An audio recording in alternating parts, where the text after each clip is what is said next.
y empezaron a escribir los niños, y lo que pasa en la película es cierto.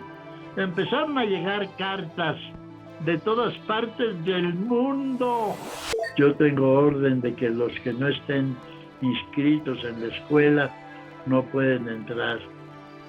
Pues ahí me quedé un rato, luego vi que la señora se distraía, llegó un grupo por allá del otro lado, ella volteada para allá, pues me pasé, siempre viendo el techo de mi casa, de mi cuarto.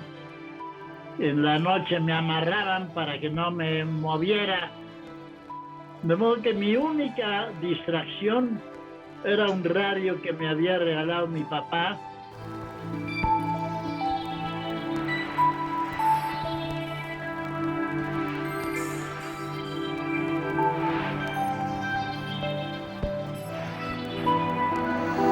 De la Academia Mexicana de la Radio, como siempre, un gusto saludarles a través de este medio que nos permite llegar a todos lados y que además nos permite también contar con grandes personalidades que han estado, aunque sea un momento pequeño o mucho tiempo en la radio mexicana, a 100 años de la llegada de este medio de comunicación a nuestro país.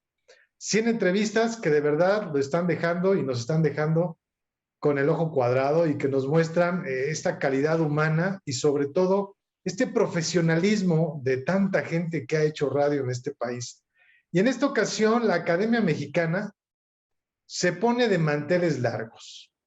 Le pone una alfombra roja al invitado que tenemos el día de hoy, porque fíjese usted, de los 100 años que tiene la radio en México, nuestro invitado por lo menos ha escuchado 90 y tantos años de radio, ha escuchado radio, mucha radio, lo sé, y de verdad para la Academia Mexicana de la Radio era infaltable, o sea, tenía que estar en estas 11 entrevistas porque además es un actor, y lo digo, actor con letras de oro, lo pongo por arriba de muchos actores, pero de muchos, porque además la calidad humana que ha mostrado, que ha demostrado en cada entrevista, en cada trabajo, es de verdad excepcional.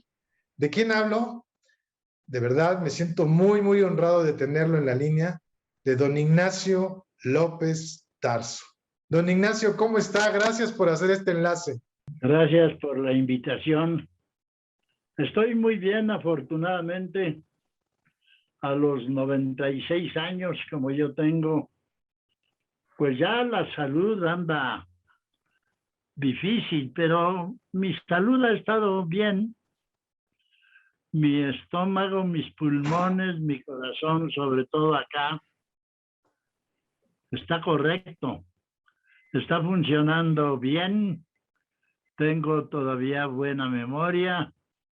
Tengo muchas ganas de hacer teatro. En el teatro me hice, en el teatro he vivido, para el teatro he vivido y del teatro he vivido también. De manera que espero que se abran pronto los teatros otra vez, que pase del 30% que estaba hasta hace unos días, que el 30% es imposible. No salen los gastos con el 30% de la sala. Tiene que ser mínimo el 50% y aún así no es suficiente. De manera que yo espero que como ya estamos en amarillo, parece, ya la mayor parte de la República está en color amarillo, pues yo creo que ya podríamos hacer por lo menos un 75% de la sala, que ya con eso ya podemos estar más o menos contentos. Pero hablemos de radio. Esto es sobre radio, es sobre la W, sobre la fundación, la W que está cumpliendo 100 años, parece. Está cumpliendo 90 años. 90 años está cumpliendo el XCW. Pero a ver, don Ignacio, yo sé que usted tiene muy buena memoria, lo cual a toda la gente le da mucho gusto porque la memoria que usted tiene ya es parte de la historia de este país. A ver, recuerde, si puede recordar, aquellos tiempos de la infancia o de la juventud, ¿qué programas o qué radio escuchaba usted, don Ignacio? Pues yo tuve una época muy difícil de joven, en donde tuve un accidente grave. Me caí de un árbol, caí sobre unas cajas de madera que estaban abajo. El árbol era muy alto y caí de espaldas, me fracturé 3 vértebras. Fui a dar a un hospital, yo estaba entonces en Estados Unidos, en un pueblo que se llama, ya Merced, no sé, Merced. Merced, California. En Merced, California. Ahí me caí del árbol, me fracturé la espina y estuve gran parte de mi juventud quieto en una cama con colchón muy delgado, una colchoneta muy delgada y abajo tablas. De modo que era una cama bastante incómoda. Pues allí estuve 1 año, 8 meses antes de la operación y 4 meses más ahí en esa posición, en esa misma cama, 4 meses más después de la operación. Mientras todo ese tiempo estuve ahí, siempre viendo el techo de mi casa, de mi cuarto. En la noche me amarraban para que no me moviera. De modo que mi única distracción era un radio que me había regalado mi papá, que era un radio chiquito, redondito, café, de madera, con una ventanita ahí chiquita, con un botoncito donde le movía, y ahí oía yo todo el día radio. Descubrí una estación que me gustó mucho, que era la XCLA, la estación de la buena música, y ahí me aficioné a la buena música, a la orquesta sinfónica. Oí conciertos de todos los compositores más grandes, oí mucha ópera, oí muchas cosas muy interesantes en el radio, pero sobre todo la música, la buena música. Luego mi papá, viendo que yo oía mucho esa música durante mi estancia ahí en la cama esta, allí estaba yo pendiente de los conciertos y luego lo comentaba con mi papá, con mi mamá, con mis hermanos. Lo comentaba y ya me sabía los nombres de los compositores y la sinfonía tal y la sinfonía esta y el concierto tal y en el concierto conocí los grandes violinistas. Y a mí el violín es un instrumento de concierto que me gusta mucho, el violín. Y oía yo allí a Yehudi Menuhin y a estos hermanos, no me acuerdo cómo se llama, unos hermanos famosísimos, violinistas extraordinarios, presumo de buena memoria y no me acuerdo de muchas cosas. Don Ignacio, usted hizo poca radio, pero buena radio. ¿Recuerda esos momentos de hacer radio? Sí, cómo no, en la WXCW, la voz de la América Latina, y unas campanitas muy reconocibles. Todo el mundo las conocía y las tocaba. No me acuerdo en este momento cómo era la musiquita que tocaban. La XCW, la voz de la América Latina desde México. Y entonces sonaba esa musiquita. Pues ahí un día me invitaron a que hiciera una novela radiofónica, y acepté. Me dieron un buen personaje en una novela histórica de tipo religioso que se llama El manto sagrado, sí, que es en relación con la vida de Jesucristo, cuando su campaña, que todavía no cumplía los 33 años, por ahí andaba. Y una de esas excursiones, algo pasaba con un soldado romano y aparecía ahí una de las princesas, gente de la realeza, y yo era un centurión romano y, en fin, había mucha acción y mucho diálogo. Pero a mí lo que me encantaba era en el estudio donde grabábamos, había un rincón ahí, un rincón grande, con mucho espacio, con muchas cosas en el suelo. Y allí estaban 2 o 3 eh, tipos con una habilidad enorme para hacer sonidos. Entonces salía el personaje y cerraba la puerta y ellos cerraban una. Y abría la puerta y allí tenían la llave.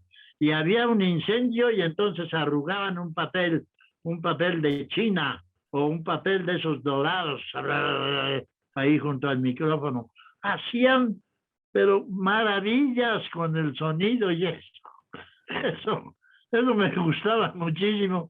Y entonces yo grababa, pero luego corría allá para ver cómo hacían todos los sonidos, que era sensacional cómo se manejaban estos tipos, los caballos, tacatán, tacatán, tacatán, tacatán, tacatán, con unas como cascaritas huecas que le hacían sobre madera o sobre cosa metálica, según el caballo por donde iba. Formidable. Los caballos, los automóviles, las locomotoras, los aviones, todo lo hacían ellos ahí con sonido. Formidable. Formidable. Eso me encantaba. Eso me gustaba muchísimo. Ver cómo solucionaban el sonido de la novela con tanta habilidad de esos 4 empleados que tenía ahí la W. Entonces, Don Ignacio, usted hizo una película que habla de un gran personaje también de la radio mexicana, que yo la sigo viendo y créanmelo, me sigo emocionando porque desde luego lo escuché de pequeño ese personaje. ¿Cómo surgió la idea de hacer este personaje Cricri y hacerlo en la radio además? Bueno, pues él se hizo en la radio. Lo que se ve ahí en la película, de las primeras presentaciones, cuando él logra por fin que le hagan caso y que le den un pequeño espacio en el radio para transmitir sus cuentos y su música, porque él ya tenía un pequeño conjunto, un violín, un piano, una guitarra, en fin. Y él hacía también ruiditos y cosas a Gabilondo Soler. Pues para mí esa película fue maravillosa, sobre todo porque conocí al autor, y el autor era un genio. Ya murió joven, Francisco Gabilondo Soler. Y Francisco Gabilondo Soler era un verdadero genio. Yo lo admiré mucho. Y era un hombre sabio, era un hombre que se pasaba la vida observando el universo. Tenía en su casa todo tipo de telescopios y de aparatos para ver el cielo.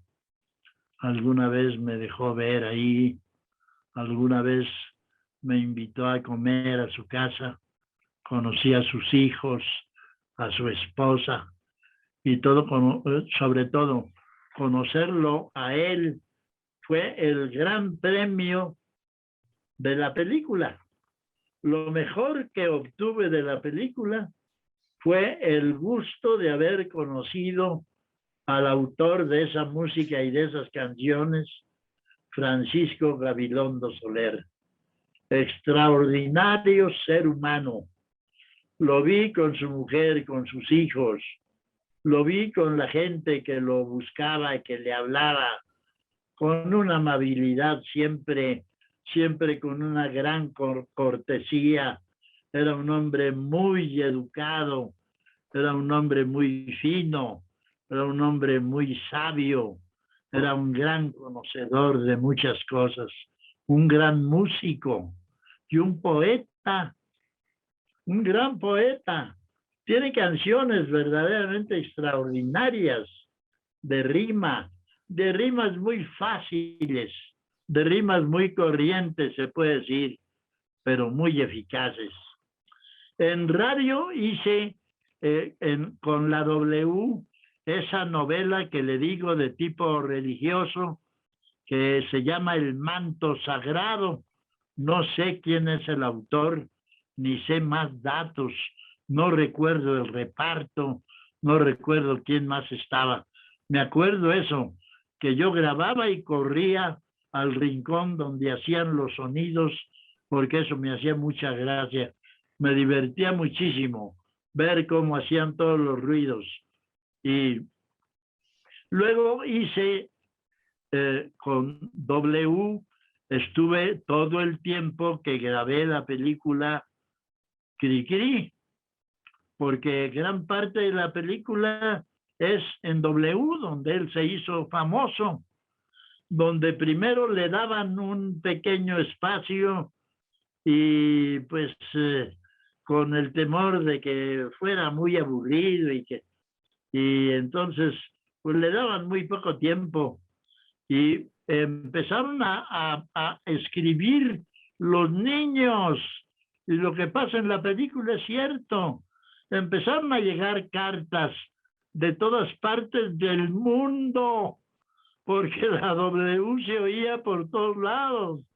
No era solo la voz de la América Latina. Y entonces en todos lados donde se oía la W, Cricri tuvo un gran éxito entre los niños. Y los niños empezaron a escribir y llegaban millones de cartas a W, ya no sabían qué hacer con tanta carta, tenían cuartos enteros llenos de correspondencia para Cricri que no podían contestar. Él no tenía tiempo de contestar tanta carta y tenían empleados y empleadas y empleadas contestando las cartas de los niños, en fin, era un verdadero un verdadero lío terrible, eso de las cartas y la contestación. Bueno, pues tuvo que atenderlo la W. Don Ignacio, ahora, ¿por qué no nos habla de aquella película que también marcó un momento muy importante, no solamente en su vida, sino en la de mucha gente que la vio? El Hombre de Papel. Qué peliculón, don Ignacio. Sí, he hecho buenas películas. He hecho en toda mi carrera, tengo 73 años como actor. He hecho toda mi carrera 54 películas. Ahí parece que se acabó mi carrera en el cine. No me han vuelto a llamar. Y las 54 películas ya fue hace varios años. Pues El Hombre de Papel fue una invitación que me hizo Ismael Rodríguez. Ya había yo trabajado con él en La Cucaracha. Él dirigió La Cucaracha. Allí estaban en La Cucaracha, estaba María Félix, estaba Dolores del Río, estaba Pedro Armendáriz, estaba Tony Aguilar, estaba Cuco Sánchez, Gabriel Figueroa como fotógrafo y él como director, Emilio el Indio Fernández como actor, hacía allí el general Z, y yo era el asistente del general Z. Hice La Cucaracha. Y tiempo después, unos cuantos años después, me llevó el libreto Ismael de El Hombre de Papel. Maravilloso. Un mudo que además de ser en la escala social lo más bajo, porque era un hombre que andaba en la calle recogiendo papeles y cosas que tiraban las personas que andan por la calle. Todo lo que tiraban él lo recogía, lo echaba a un costal, se lo cargaba y luego lo vendía. Y había gente que le compraba el papel y que le compraba algunas cosas que él encontraba tiradas en la calle y en los basureros. Pues para hacer ese personaje, que era además de lo más bajo en la escala social, que era un pobre hombre que apenas comía, que apenas tenía un cuartucho allí en un basurero por allá, lejísimos, donde vivía sin muebles, sin cama, sin nada, allí en el suelo. Y en, en, en lo último, además era mudo, de manera que primero tuve que vivir unos días para prepararme para la película, vivir en un basurero, por allá adelante de donde están las torres esas de colores, ahí viví con los del basurero.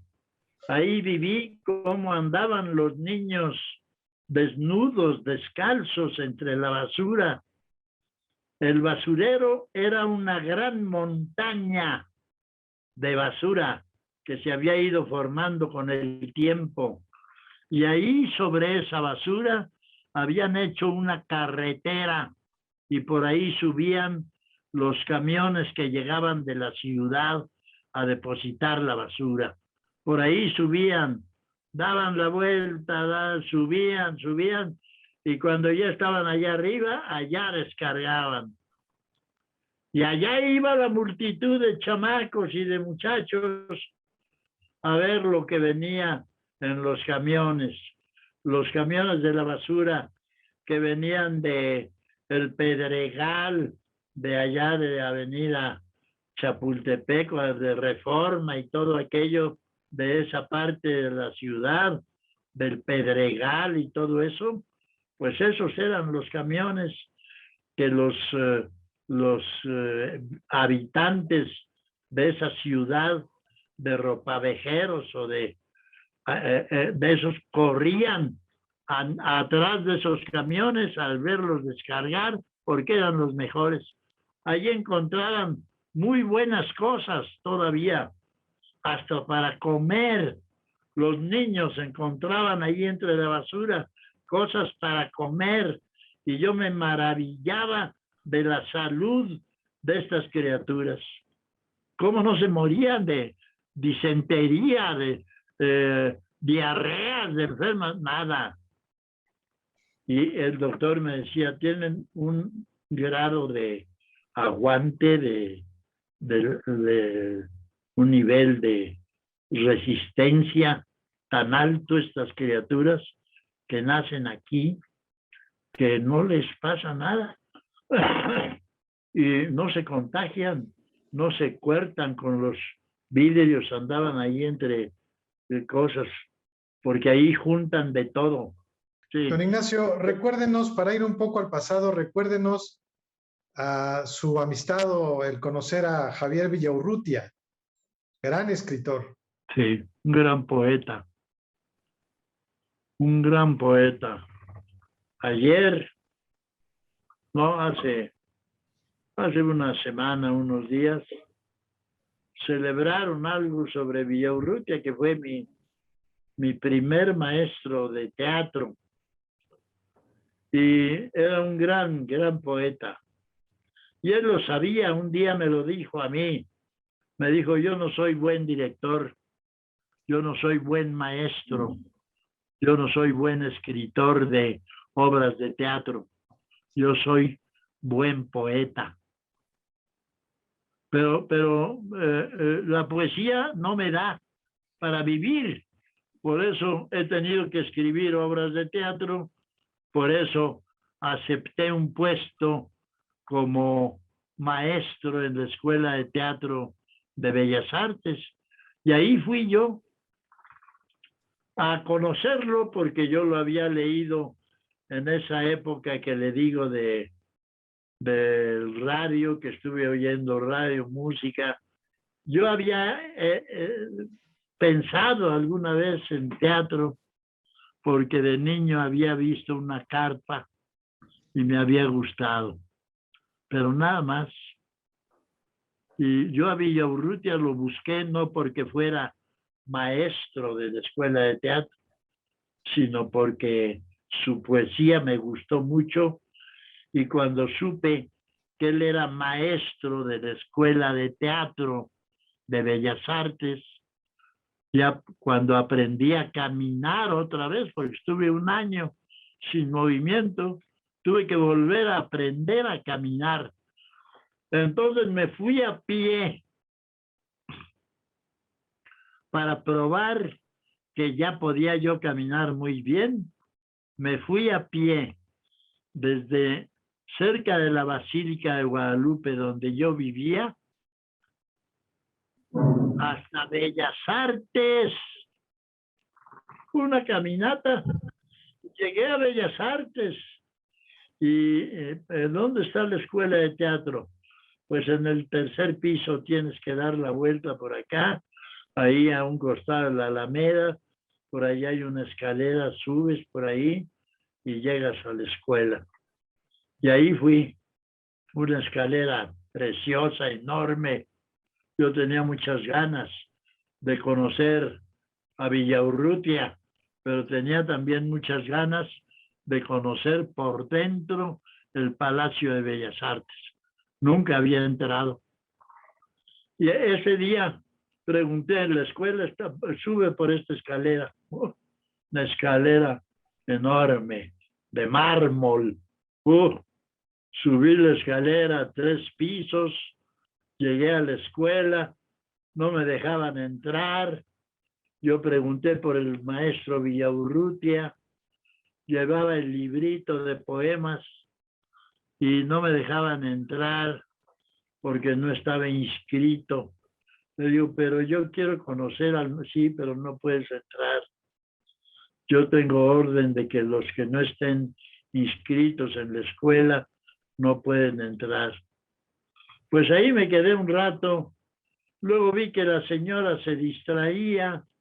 Llegó un grupo por allá del otro lado, ella volteada para allá, pues me pasé.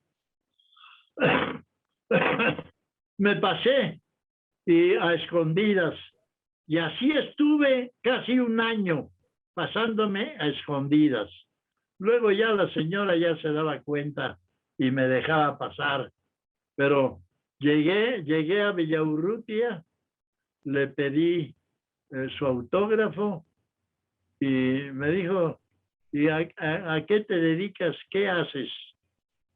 Pues nada, señor, pues estuve enfermo, acabo de empezar a caminar otra vez, me vine a pie desde mi casa para practicar la caminata.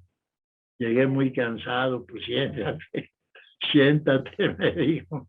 Ahí me sentó en la parte de atrás de su clase, y allá adelante los alumnos, allá había en el salón un pequeño escenario allá adelante donde practicaban las escenas, y Villaurrutia era el maestro. Luego ya entendí que él había estado en el teatro de Ulises y que había sido del grupo de los contemporáneos, que sus compañeros eran Novo, Corostiza, Sergio Owen, gente muy famosa. Y pues era un buen maestro allí en la escuela de teatro. Y me dijo, pues quédate si quieres, mira, tienes que venir, eso sí, tienes que ser puntual. Si no vienes puntual, te corro. Pero ven y siéntate aquí donde te sentaste hoy, y llegas ahí, te sientas y ves. Nada más ves, no hablas nada.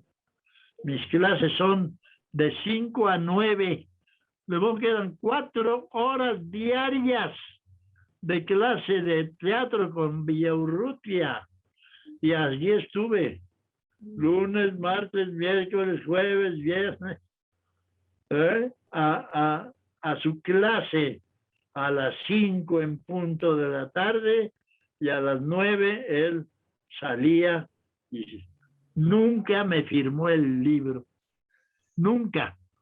Esto fue en 48, en 50, en diciembre de 50, el maestro Villaurrutia murió a los 47 años, jovencísimo. Se murió el más grande de los poetas mexicanos. Es un gran poeta. ¿Usted ha leído a Sí, Villaurrutia? claro, por supuesto. ¿Eh? Sí, claro, claro que he leído a Villarrutia. Léalo, léalo. La poesía de Villaurrutia es hermosísima. Totalmente, don Ignacio. Y además, como usted lo dice, un hombre de arte, un hombre de poesía. Y sí, él dice que no era de teatro, pero creo que sí le sabía mucho al teatro con los amigos que tenía.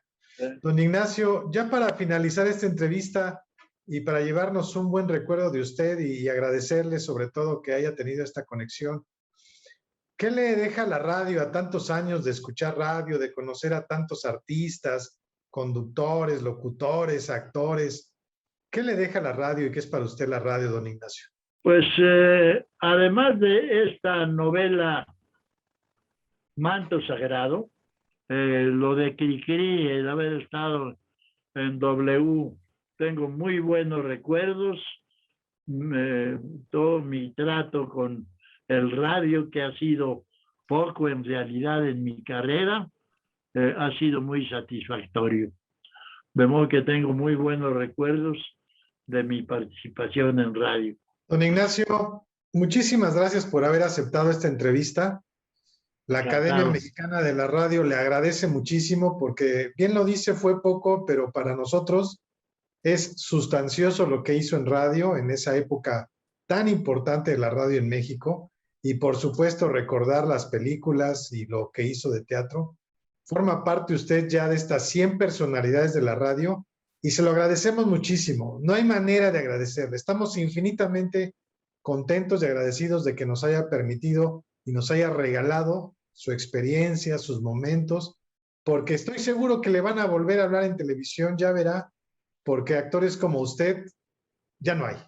Queda usted y esperemos que un buen rato más podamos verlo y ojalá también podamos escucharlo. Don Ignacio, muchas gracias. La Academia es su casa y reitero, estamos eternamente agradecidos.